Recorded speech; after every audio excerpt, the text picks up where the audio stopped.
I'll talk a little bit more now in detail about what for me is one of the most challenging issues in MF, and that's part of why we're highlighting it here, which is what is the deal with the anemia? Unfortunately, anemia is a more important part of this story than you might realize or than we knew historically. So, upwards of a third or more of patients will have anemia when they present. Pretty much everyone will develop eventually.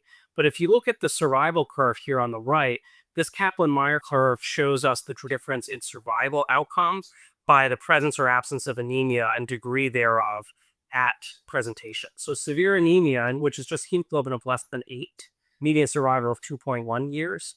No anemia, median 7.9 years. So this really does matter. And as people become transfusion dependent when they were not, or develop more like worsening transfusion dependence, outcomes get worse. So on the left here, you see that transfusion dependence predicts poor survival.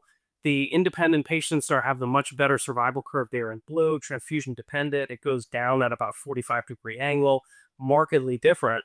Also, elevated hepcidin levels are associated with or predictive of poor survival. And remember, that goes along with inflammation and goes along with anemia due to that ACVR1 upregulation. So anemia or red cell transfusion dependence is associated with worse outcomes in this disease, including more healthcare utilization, worse quality of life, other sorts of complications.